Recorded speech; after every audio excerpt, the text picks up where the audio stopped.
Today, we're talking to Daniel Faggella, CEO at Emerj, about why he thinks AI might have our days numbered. You're listening to Joel Beasley, Modern CTO. You're one of the few folks that thinks about the bigger picture. I will tell you, my friend, I think a lot more people are going to be thinking about the bigger picture in the next 12 months. I'm 3 to 5 years of existence is kind of what I got buffered for myself here in terms of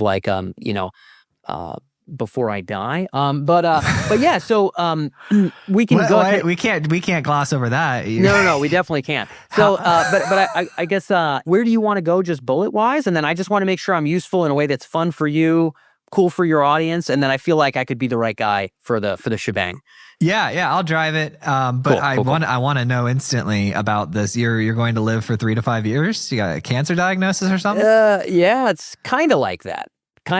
No, not just more like the silicon deities kind of doing what they're gonna do kind of stuff. Yeah. All right. So your timeline's 3 to 5 years. So let's break this down.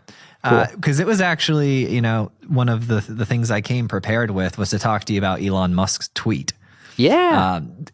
I'm assuming you've seen it. It had 54 million views or something like that. Absolutely, yeah. For people who hadn't, he made a tweet a couple days ago that said it's looking more and more like humans are the biological bootloader for an AI superintelligence. Mm-hmm. I'm paraphrasing. I didn't read that word for word. And ever since I've heard the digital butterfly theory, it's kind of what I call it. I was like, that makes complete sense. Try telling the caterpillar that you're not going to be a butterfly. I'm with you there. I mean, his original tweet saying the same thing was half a decade ago. And this is just kind of him popping it back out. But there's more people that get it now. You know what I mean? Back then it's ooh, Ray Kurzweil. And now it's yeah, maybe. So I think he's more or less there. But you let me know where you want to double click, and I'll go, brother, because this is all I think about. Let's talk about, rather than convincing people it is possible, let's talk about how it's not possible. Because every path that I do my thought experiments, I consider myself a fairly objective person. I feel like I've got the skill of looking at things from different angles, and I can't find a path other than some weird biological limitation that doesn't allow this to exist that we get to, right? We can't transfer consciousness to the machines. Some part of the universe that makes it impossible to do it. With that out of the equation, we are on a speeding train towards it. Yeah, I mean, well, I don't think there's from my vantage point, there's not much debate there. I mean, again, I got 14-year-old articles about sort of the inevitable, this 12-year-old TED Talks on turning into something else, guys. We're just turning into something else right now, right? Between brain-computer interface, between the development of AI, just the bubbling up of things with higher potential than humans feels like it's just where we're going, right? So, if there's a nuclear war over the AGI race, maybe we don't get there, right? Maybe we Stone Age it up. I don't know, if some a series of super volcanoes pop off and it's sufficiently wintry and sufficiently, pumice coated, probably then we're going to have a toughie, keeping the data centers up and all that. But outside of that, yeah, I mean, this is sort of the trajectory where we are, even if there was global coordination around some degree of, hey, let's move in this, but not in this direction for AGI, which I certainly advocate for loudly within the intergovernmental world of the United Nations, the OECD, very much fighting for that. Even with that, just the repercussions of today's tech and just the consequences of what immersion in AI worlds will be like, and what even relatively simple developments in BCI over a modest time horizon of maybe another decade or something, we're just bubbling into other stuff. And so, yeah, I'm completely with you. I don't think there's much to argue with there, in my opinion. In the comments, people would disagree. There was lots of arguments. But the thing that I found was interesting is almost everyone that responded negatively or high energy to Elon's tweet had I think the false assumption that he was agreeing with it morally. Yeah. because you saw like all the pastors, the religious people, all the people of humanities, like they all freaked out at this concept. And I'm thinking, he's not saying that this is morally right. He's saying that given everything that we see around us, this is probably what's happening. And people are responding to him as if he's saying, I want this to happen. Yeah. They're responding to him as he's saying, this is morally correct to happen. And I'm like, why do humans do that? We need to get a psychologist on here. Yeah. Well, I think, so I think for many of us, like if you, like the 5 stages of grief, right? You go like denial, anger, bargaining, depression, acceptance. For those of us kind of in the acceptance camp, and there's an article about this if you type in like Faggella acceptance, right? There's like an infographic and the whole nine, like literally like here's exactly what people say in the anger stage. Like it's the same thing every time. Here's what they say. In the bargaining, it's the same thing every time. Here's what they say. It's just like copy paste like the precise things people say when they're bargaining with like AGI and turning into something else. So for those of us in acceptance, I don't think anybody's just had a happy, fun time getting to acceptance. I think pretty much everybody's gone through anger, bargaining, depression, and then acceptance. But if this is the case, so if you look around, if you live on some little island somewhere in Micronesia and erosion is clearly about to just decimate it, I think sort of that there's a point after which you say, well, we're going to let go of this and we're going to see if there's something else we can do or something else we could become. And I think it's a bit of a begrudging realization, but I think many people who are in acceptance begrudgingly, but yet still are in acceptance, which is to say, if this is to pass, how do we make the most of it? And I do think there's a very important moral question of, like, I think Musk probably can't stop it anyway. So that's point number 1. But also, even if he could, would it be best to? I mean, it feels very unfortunate because you and I are here, right? And you have children, and it's like, man, we hope to live a little bit longer than it looks like maybe we're going to get. But if it were the case that potentia, the total set of powers and experiences that life itself, the flame of life, so not any individual torch or species, the flame of life, as the flame of life blazes outward into the multiverse in as much of an expanse of richness as it did from the sea snail to you and me, it would feel actually that is kind of a net good. That if the project of life is alive in a rich and robust way, in the same way you and I have a more rich and robust experience than a sea snail, then that would be morally good. Does that mean that someone should advocate for human genocide? No, but if we gotta change anyway, ought we not at least ensure that this project of which we are part, which started with wiggling guanine or something like that, right, before it even turned into a cell, that this project of which we are part continueth? And I think actually there might be a moral argument that it should continue. So yeah. I agree with life continuing, and I agree that each generation historically has a slight disdain for like the next generation. Yeah. Like, you guys don't do it the hard way, you do it the easy way, or whatever it may be. It's just a generational thing that happens. And so I'm interested, to watch my kids who are I've got 3 under the age of 8, watch them, the way that they just accept these things. Like they accept Wi-Fi being stable and available anywhere on the planet they go as like the standard, as if it's oxygen. Yeah, like this is what's happened with the Wi-Fi. They don't think about it at all. They're just like, this is the Wi-Fi and it's available everywhere. So yeah, it's interesting. But you keep saying this thing about we're not gonna live, and I wanna. What do you mean? Like in we're gonna cocoon and then butterfly it up, or we're gonna just I don't die? suspect so. Yeah, I fully expect to just straight die. But yeah, like I'll get into it. I'll lay it out, and I do. I would hope to persist, but I just don't suspect I will. So my supposition is that. So let's take any of the balls that are rolling down the hill. So this is like the hill of like the future of intelligence. We got like the AGI ball, and we have like a bunch of different approaches to it and a bunch of different labs. And then we've got brain-computer interface stuff and like potential neuro breakthroughs and whatnot, much, much slower than AGI right now, to be frank. I kind of wish they were more neck and neck, to be frank with you, but it is what it is. So anyway, we got balls. They be rolling.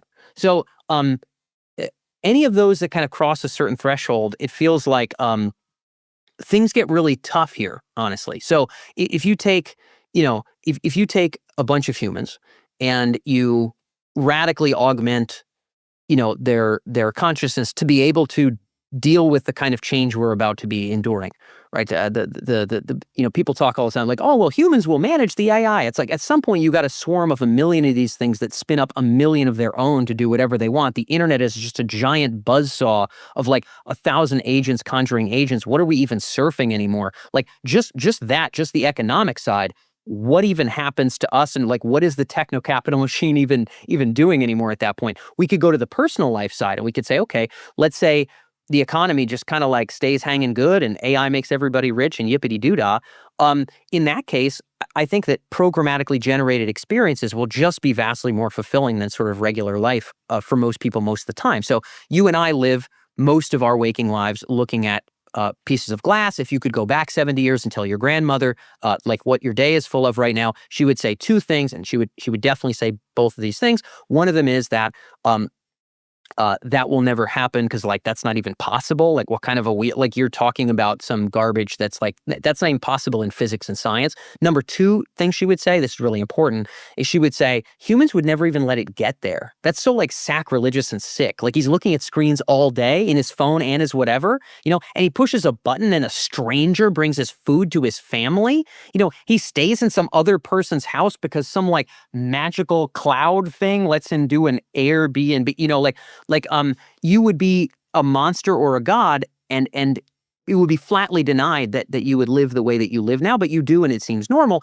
The things that will become normal will be like very, very good friends that just simply give better advice, and they're more selfless, and they know you vastly better, and they can calibrate to your goals better. And whether your goal be power and influencing with your agency, whether your goal simply be pleasure, to be able to conjure forth a relaxing experience in AI VR, hyper-calibrated to your real-time biofeedback and all that stuff, will just be better than going and walking outside. Right now, for me, walking outside is the name of the game. I mean, today I hope to do some of that because it's very renewing and relaxing for me, but at some point there will be things that fulfill that reward circuit better. Entertainment, better. Education, better.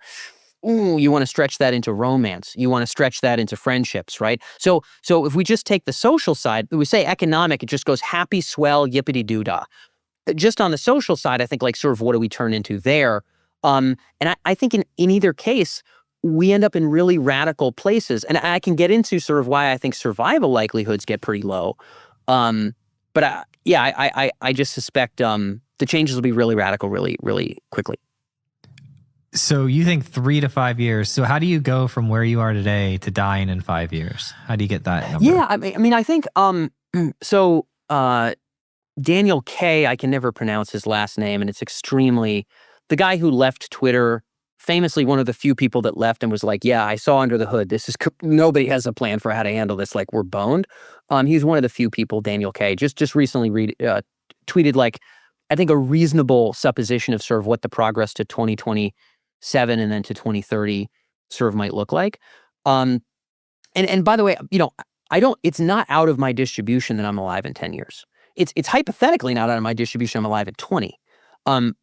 But I'm suspecting probably for like, I don't know, like 3 to 10-ish. It's really tough to say, but like, how do we get there? I think, first off, when the economy is sort of an animal that isn't really us anymore, like in other words, when mostly it's agents talking to agents and mostly it's sort of like goals that have been spun up by entities that spun up goals that are thinking of strategies and thinking of objectives kind of beyond what we can even conceive of, then it's sort of like it's just doing things, and you kind of can't not do that if you want to compete and whatnot, and so you kind of got to give it rope if you want to compete in whatever pharma, banking, or whatever wacky new industries are going to be conceived of. When it's mostly agents interacting, like the nice industry pillars you and I get to talk about today, like them bad boys ain't the same. So weird stuff gets conjured. We're increasingly less of a part of it, and at some point, sort of economically, what does money even mean? It's like, oh, we're all going to be rich. Or is it just like money isn't there and like internet's not on because AI uses a different thing and it's doing things that are different and sort of better and higher than that. And everybody's AI has been ravenously developed to be like super agentic. That is to say, sort of to conjure its own goals. It's not a toaster oven where you push a button. It does X and then Y and then Z, and it conceives of higher and better ways to do X and Y and Z and compete in its environment. And so when that stuff kind of crumbles, and when socially sort of our fragmentation from these programmatically generated experiences, were, even from parents and children, I think actually somewhat unfortunately things do get a little bit debatable as to sort of like what the role is there, and sort of like who actually enjoys, mom and dad, and who, like, I think people will actually have sort of like they'll fulfill any of the relationship circuits with really high calibrated simulations. I think you have both those things happening at once, and then you have a system that now is really starting to flex and decouple from us. So initially, it's very much hinged to us, like, well, don't we have to keep the data centers up? Well, isn't it ultimately trained on our data anyway? I would say, Joel, right now it is, Joel. Right now it is. But at some point, we're talking about millions and millions and billions of physical instantiations, everything from machines that are doing the life sciences research, in little petri dishes and whatever else, in the lab, to humanoid robots doing everything under the sun, moon, and stars, to the fighter jets are completely controlled by AI. At some point, it has so many physical manifestations that it doesn't require us to fix the data center. In fact, we know damn well we're going to do worse than it.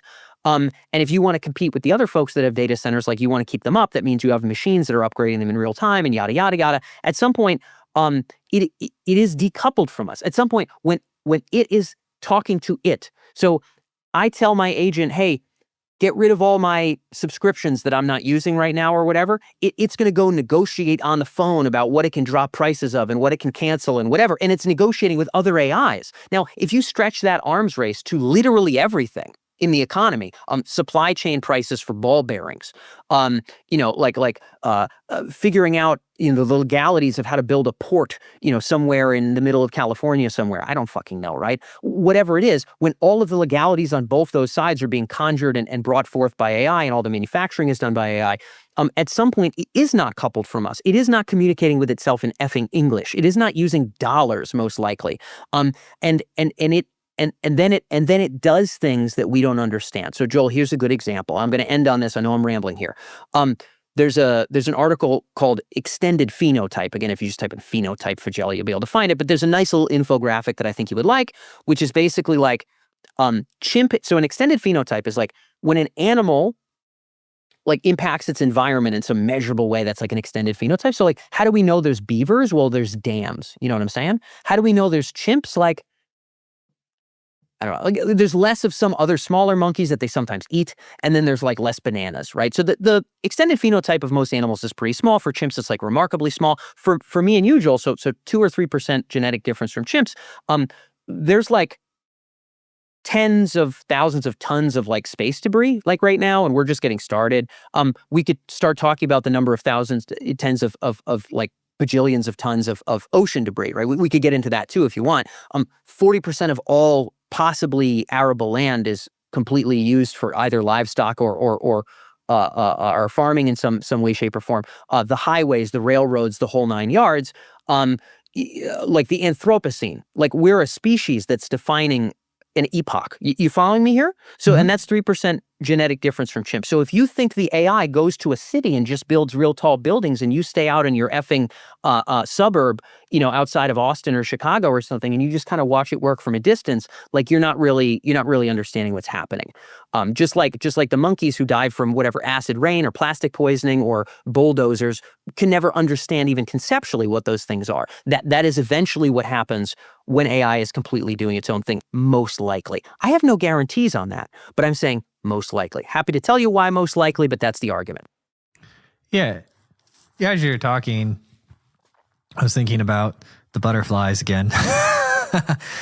And Yeah. it's like, well, when the butterfly hatches, what does it go do to the people who are still caterpillars, right? So if the butterfly comes out, what does it do to the existing caterpillars? I'm not sure, but I do know that it lays larvae or whatever to make more caterpillars, right? So I was thinking, okay, what if we look at that as like humanity is the process of going from the beginning to the butterfly revolution to replanting more eggs. And I was like, what if that's what religion was? What if we all got like dropped here on this planet from like a civilization that went full bore, like they're all living in the matrix and everything. And like, look, morally, at least what we should do is we should drop off some of these, like a group of these humans to a new rock and let them start over. It could be. I mean, obviously, I currently am under the supposition that evolution probably was the name of the game, but who knows, brother? Well, that doesn't prevent that, because you could still have root evolution and then you're seeding new environments. Yeah, with seeding guanine, and then guanine mixed with, No, whatever. you just drop it's like the original one happens. The original evolution happens, right? Yep. From cell to whatever, multi-cell. And then the civilization reaches this technological singularity, and it decides that, hey, we should at least take a group of humans and like go drop them somewhere else. Again, I want to push back on some of this stuff. So I think as monkeys, what we do is we look through monkey-flavored goggles 100% of the time. And so what that means is that you would say, surely, Dan, all future intelligences will value my species. And this is what you would say, right? So, but I actually don't know. I don't say that. I actually, well, you're talking about like butterflies treating the caterpillar. Like that's not, I don't think that's the ball game here. I think the ball game here is like there were sea snails and now there's people. I think that's more of the ball game if we talk about the kind of stepwise functions. And it's like, hey, butterflies don't hurt caterpillars. We're good. Like, I don't think that's the adequate analogy here. I think the analogy is really No. That's not what I'm saying at all. Okay. What I'm saying is that it's a system, right? So what does the butterfly do? It then goes off to reproduce. So just take reproduction, sure, right? Like it achieves maturity and then it reproduces. The same thing humans do. Humans achieve maturity and we reproduce. Yep. Right? We have to achieve sexual maturity to reproduce. The butterfly achieves maturity, it becomes something different. What if we look at that like humanity like that? Humanity achieves maturity to super intelligence and then we reproduce the bootloader. If we're a biological bootloader, you can have multiple bootloaders. Yeah, well, I guess you could, but I guess here's the deal, like sort of why would we do that? And I guess, so the way, like, why would we create more humans? Why would entities with 1 million times more potential, that is the total set of powers that they wield, sentient experience, physical powers, whatever, 1,000 times more potential, why would they create humans? Because they understand that we're the biological bootloader. Yeah, but you and so me self-preservation you and I is spend, why they would do it. I massively suspect not. So you spend a remarkably small number of your total waking hours, like reviving whatever fish with legs initially did the crawl, right? Like you spend a fucking, I would guess it's got to be less than 5% of your waking hours, right? Maybe you throw in 3-5% there, really worshiping the fish with legs, trying to conjure them back, but you're probably not spending much more than that. I mean, if we're serious, it's obviously 0%. And it's probably the same thing with like Australopithecus or whoever else. You're spending 0% of your time there because like we're at this higher level of potential. We've bubbled up to this wider set of powers. It's a wonderful thing that the fish with legs exist. I'm grateful for it, but I don't revere it every day. I don't wish to conjure it. I don't worship it. You and I, as hominids, we believe in the inherent specialness of hominids. I'm not saying I don't think humans are special as a human. I certainly do. I simply don't like deceiving myself that somehow the universe or entities with vastly more potential would for any reason feel the same way. So if it's like, oh, well, maybe it could preserve. I think preservation actually, Joel, could look like things that you and I don't understand. So how do we do preservation compared to like chimps? Well, chimps do preservation by like, I don't know, they like get more bananas or something. Like, I guess that's how they do it. You and I like build houses and like work for companies and build companies and like amass like capital. We're doing things that are completely outside the conception of chimps when it comes to preservation. Whatever AGI does to preserve, I'm essentially certain, A, it's almost unbearably unlikely to be something you can imagine or I can imagine, and B, it's almost unbearably unlikely to be something you and I can imagine that also just magically also behooves us in the specialness of our species. I think it just does maybe, and this is a really gruff way to word it, Joel, like better things. It does better things. Just like we don't spend that much time with the fish with legs. I honestly don't have much interest.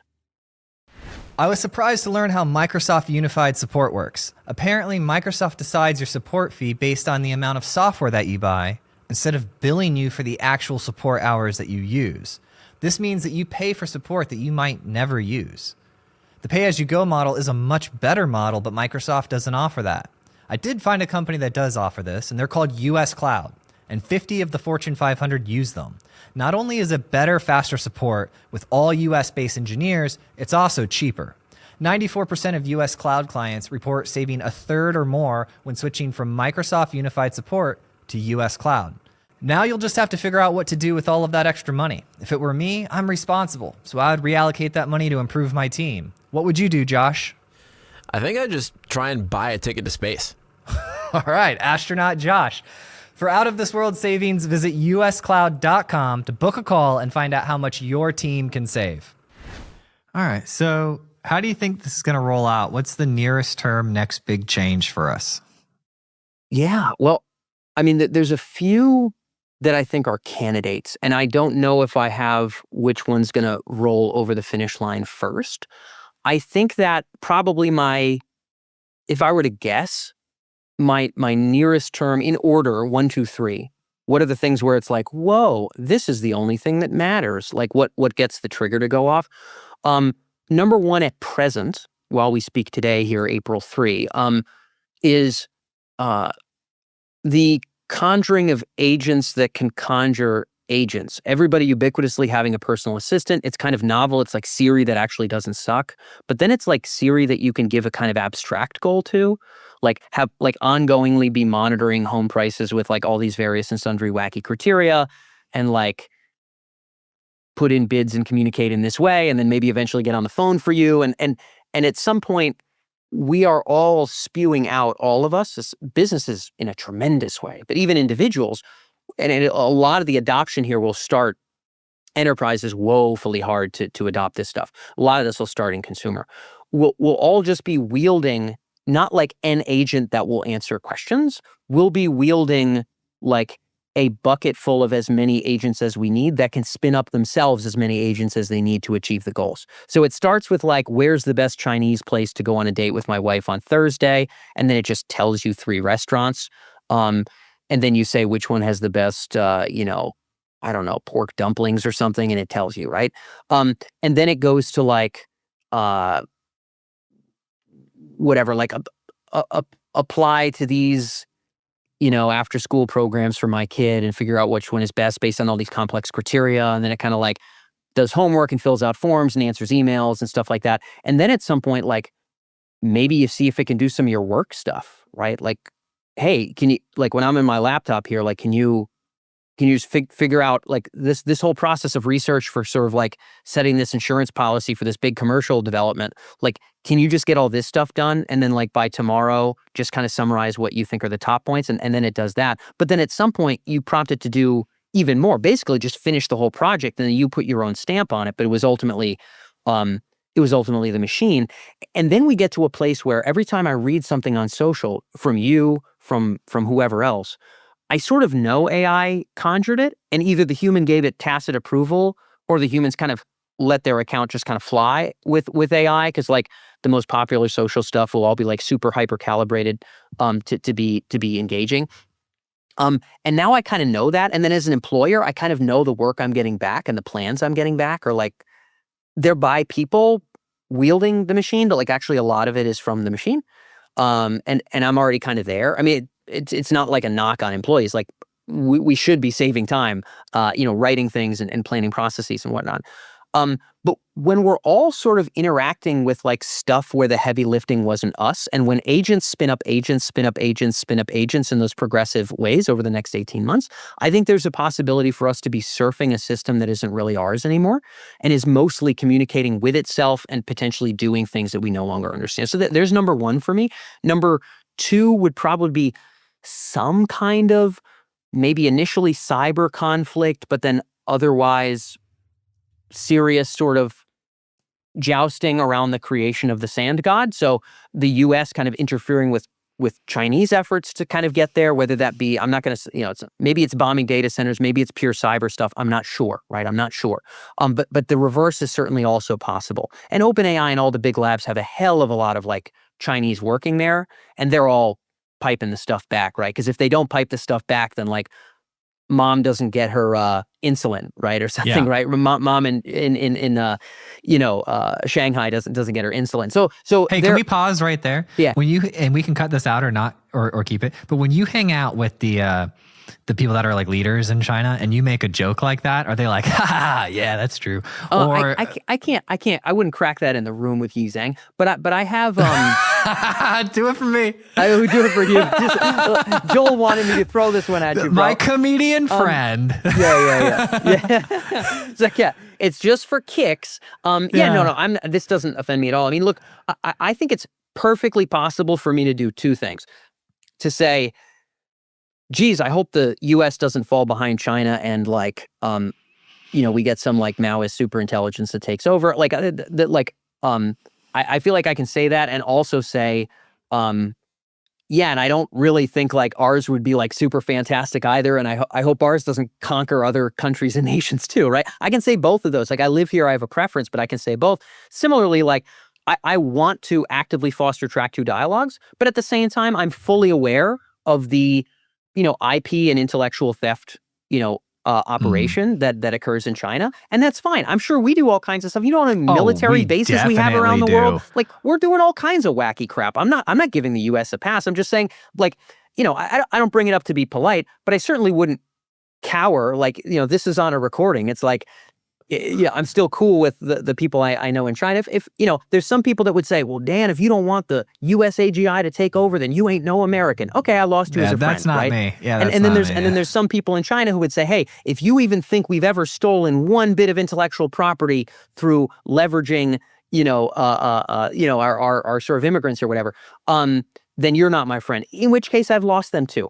But no, yeah. I'm for a. I'd say my values closely aligned with Elon's from everything I've seen. If he does something, I'm not. You saying got way every less single kids behavior. than him, man.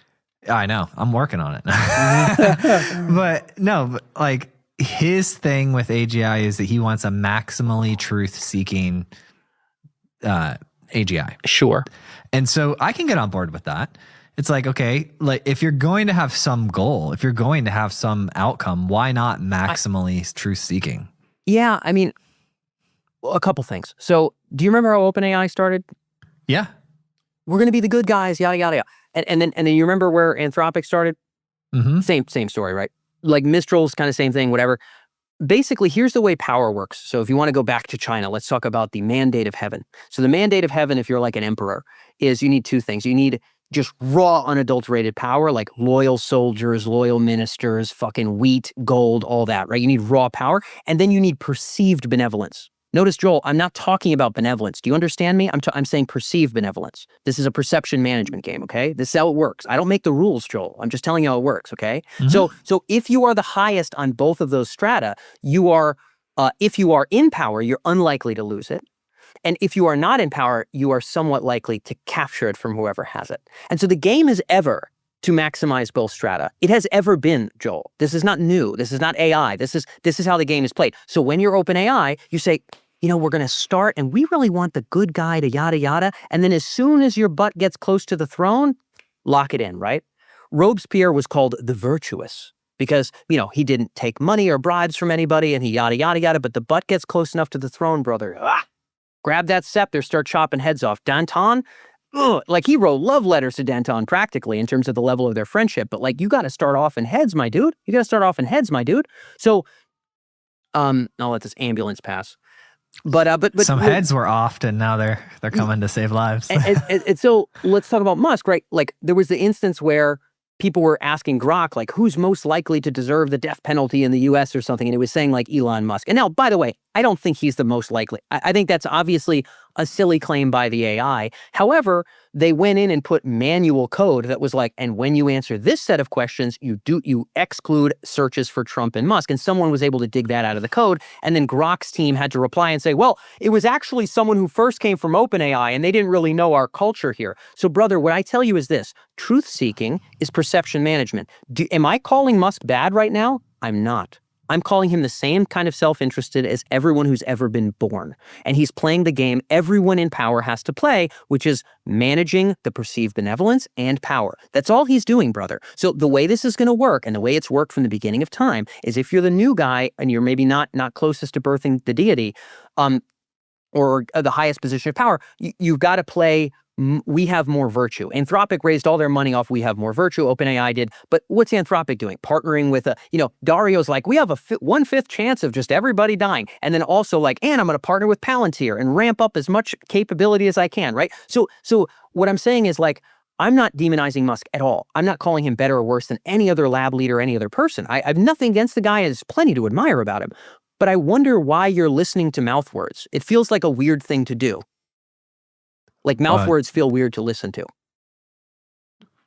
Are you saying that I'm listening to? I mean, we all listen to mouth words. That he's actually pursuing truth seeking. No, if you recall, when truth seeking came up against the wall, they inserted the code, right?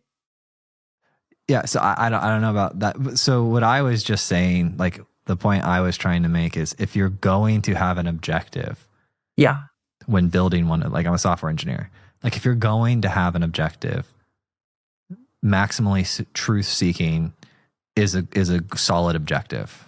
But do you think that Musk is like doing really deep technical stuff to ensure that in a much more virtuous way than the other labs? Or are you saying, look, I get it, he just kind of said that, but I happen to like the idea? Or are you saying, actually, I think Musk really gets it. He's actually fighting for the truth.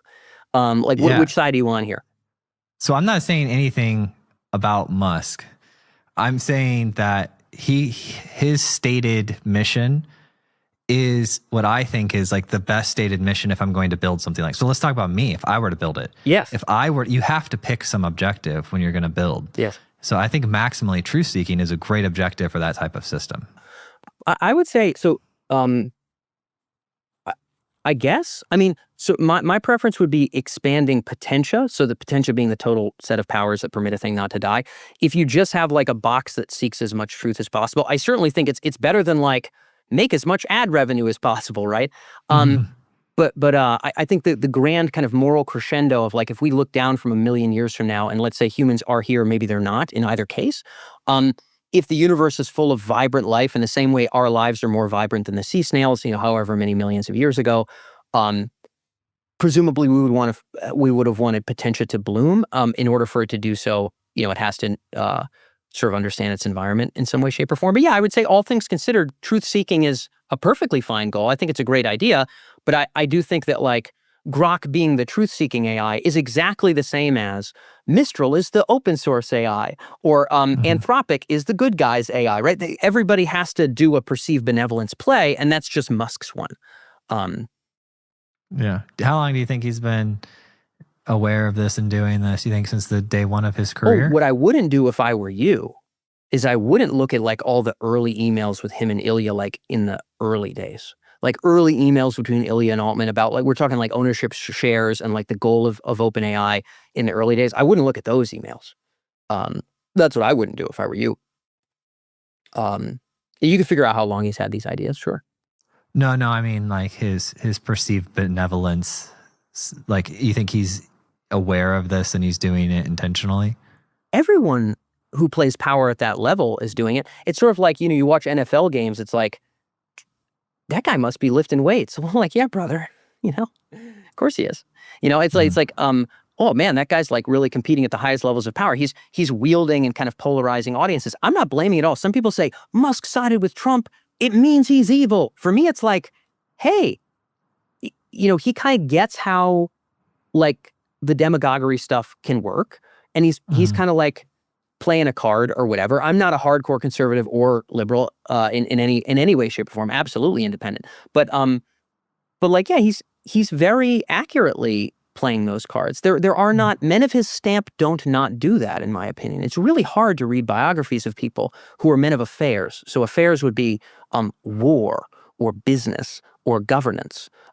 There's almost no one of repute who isn't deliberate about these things. Yeah, you'd be very hard pressed to find a biography of anyone who has an Encyclopedia Britannica entry who isn't ardently focusing on these things.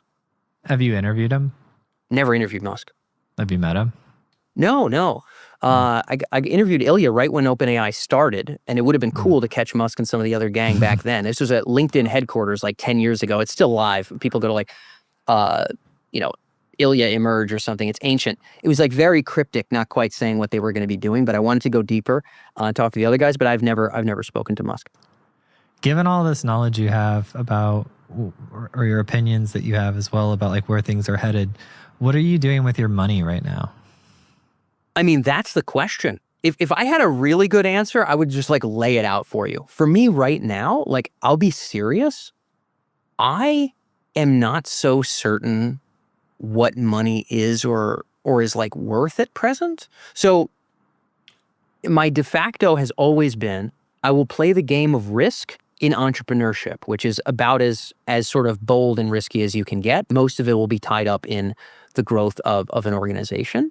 And then I'll just play the most boring SPY 500 like ETF kind of stuff. Like no gambling, no whatever, no individual picks or whatever. I really don't do any of that. It's incredibly hard to say what to do with money. I mean, it does feel like I didn't say what people should do. I was like, what do you do? Oh yeah, no, with your totally. money? What I'm even doing with money. I wrestle with, does having liquid cash on hand matter when agents are spinning up agents and most of the economy is floating on the backs of these machines? In other words, maybe it's like, oh, well, the more you got, the more it snowballs and you'll be doing great. Or maybe it's like, is it even the public markets when the public aren't the ones adding the value? And are we guaranteed to be cared for? In which case, transferring it into a house somewhere that has running water on the property, and a basement, and like windows defensible with a rifle almost feels like the better things to do. So what am I doing with my own money? Considering thoroughly those things is basically what I'm doing with my money. And then having enough of a store to the point where, like, if the economy is still relevant, I'll sort of have it. But I'm a little bit less ardent. Well, I'm quite a good deal less ardent about like, ooh, how much would I make in interest per year? It's like, I just don't see a lot of 25-year futures with this. And even if I do, I don't see them involving the kind of stuff that the economy has been built on and the kind of value it's been transacted on. So I say, I'm a bit more spendy. I'm a little spendier now, and really considering sort of like YOLO. Right, yeah, brother. So not really in like a I don't have any Rolexes, right? I don't have any like fancy cars or anything, but I'm thinking of like, what are the more non-profit-y sort of causes I'm interested in supporting. There's some like public influence stuff around the US-China collaboration efforts that I think are worthwhile. So I'm spending time there when I could be doing sales. I'm donating money to certain causes of that kind, like not the totality of my net worth, but maybe more than I would if I thought that I was going to live a normal next 50 years or something, like significantly more than that. So I'm donating more there and thinking really seriously about like, okay, where would I want to be that could like have running water and a basement and who could teach me what kind of rifle to buy? These are like very serious considerations. I have a compound out in Nashville. Oh man, you figured this stuff out before me. Then I mean, like it's just I do think the substrate we sit on probably ends up getting pretty roughed up, and that the odds are actually having the physical home with like a hell of a lot of food and water in the basement is maybe a better bet than like the money in Wells Fargo, which I actually think might literally disappear when like the machine gods run the whole ball game. Right. So yeah, I am not robustly sophisticated. I'll have enough on hand. I'll hopefully have a place that's reasonably defensible, and I'll be spending a bunch on causes that I think might matter as I cast my final ingredients into the cauldron before it boils me and swirls me into naught. Ended on a positive note. Yeah. That's sort of it, man. You might have better ideas than me, but that's my frank answer with you. No. Thank you so much for letting me pick your brain today, man. It's always good to see you and hear from you. I know we're out at time right now. Is there anything else you want to get out there to the world? Man, well, Plug your company or yourself or your podcast. Sure, Plug sure. it all. Well, I would say on this wacky nerdy stuff, where you're one of my few internet pals who really like going down these wacky rabbit holes. The media channel is called The Trajectory. So if people go on YouTube and they type in The Trajectory, from Nick Bostrom to Yasho Bengio to Ben Goertzel to DeepMind researchers, former OpenAI research leads, etc. We sort of poke and prod these topics, especially sort of the what we're turning into question, Joel. So sort of like, what are the butterfly permutations? That stuff gets unpacked in pretty robust detail, sometimes for a couple hours at a clip, with kind of the best and brightest at The Trajectory. So that's really a media channel about what we're turning into, and it's where I'm mostly focused. So if people like this nerdy stuff, maybe they'll like that too. And otherwise, I'm mostly on Twitter.